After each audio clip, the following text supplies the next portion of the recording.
What's up, guys? I'm Corey, and as you guys probably already know by the title, this is Apple Knows. So without further ado, let's get started. Oh, crud, I didn't want to say without further ado.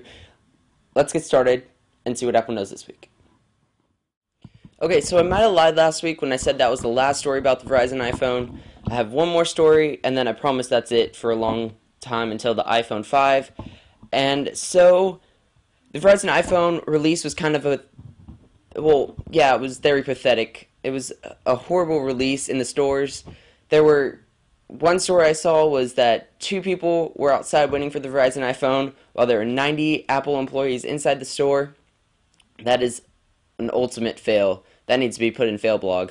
So most people didn't go to the Apple stores or to Verizon stores to pick up the iPhone because it was cold outside. They're already into a 2-year contract with AT&T, or they're waiting for the iPhone 5 with Verizon or AT&T, whoever they select. And or most people also ordered online and pre-ordered online because they don't want to go outside in the cold, because most places it's actually snowing right now, and I wouldn't want to go out in the cold to get an iPhone and risk getting hurt or whatever in the snow. So online release was a success. They had lots of pre-orders. Lots of people got iPhones with Verizon, but the store launches were an ultimate fail, and it was really pathetic. Fail blog, please, somebody.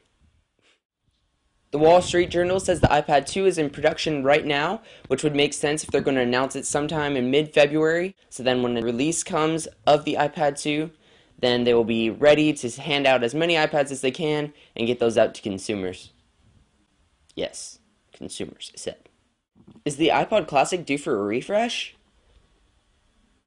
Is the iPod Classic due for a refresh?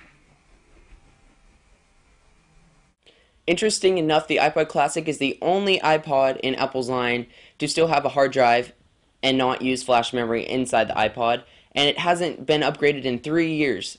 3 whole years. That's the longest time for an iPod not to be upgraded, and so is the iPod Classic up for a refresh? If Apple's traditional pattern of making products hard to get right before a refresh or discontinuation, then we could see a refresh for the iPod Classic. A number of sources have noted that the iPod Classic times have dramatically increased, including Target, Amazon, and J&R, and are reporting that the device is on back order. I checked Apple's website to check if they're on back order too, and it ships within 24 hours, so we'll just have to wait and see if the iPod Classic is going to get a refresh or if it's going to be discontinued. And it makes sense that they're going to update it because it hasn't been updated in 3 whole years, and we could see it go to flash storage or get a bigger hard drive in the iPod Classic, and so we'll just have to wait and see what happens with that. Really, a smaller iPhone? Has the Wall Street Journal lost their minds? The Wall Street Journal is reporting that they're going to bring a smaller iPhone to the market that isn't carrier subsidized and is literally half the size of the iPhone. What? The iPhone is codenamed N97 and is said to be released with the current line of iPhones for half the price, for half the size. Apple's doing really well in not only selling iOS devices, including the iPhone, but they're also doing really good in computer sales in their Mac line. They are doubling their production right now, while most other companies are falling flat on their face and, yeah, failing ultimately. Apple is expected to release new MacBook Pro models as early as next month, and this is especially now because that Intel has announced that Sandy Bridge, the little chip that has been delayed because of problems inside the chip, is dated for February 20th as the shipment date, and Mac Rumors now says that the new models could explain for such a significant ramp up in production as the company seeks to fulfill sales with the new models and stay ahead of consumer demands. Sony may pull their music from iTunes. Sony, who is still recovering from the recent rejection of the Reader app in the App Store, it's understandable why they might be upset. And an Australian publication, The Age, is reporting that Sony may be pulling their music content off of iTunes in order to offer their music solely on Sony's unlimited streaming service. This makes sense, I guess, because Sony has the rights to their song and they could stream unlimited songs, but many companies have tried this before and failed due to horrible music software. But Sony could be different, and it would definitely be interesting to see how this plays out and how artists think if they actually do pull their music off iTunes, how artists feel about them pulling their music off iTunes and only having it on Sony's unlimited streaming service.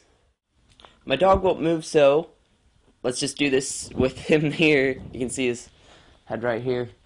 Alright, so a major rumor this week is that Apple is rumored to rework their push system notifications, which is in dire need of an upgrade.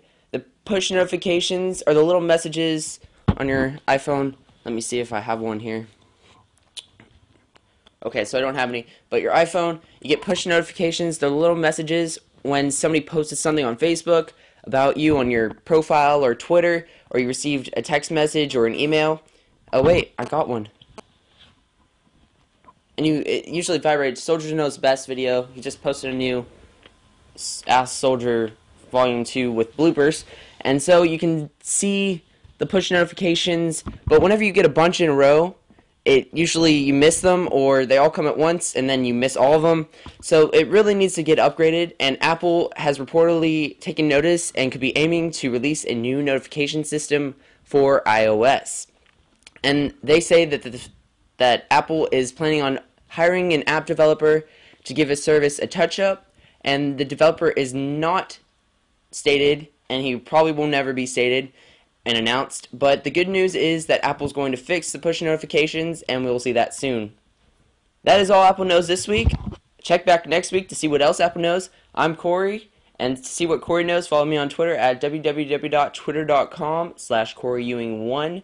The link will also be below in the description if you do not hear that right or too fast or whatever.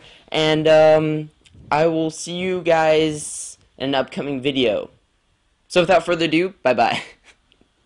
Gotcha. And the dog's still there. And I can't press the end.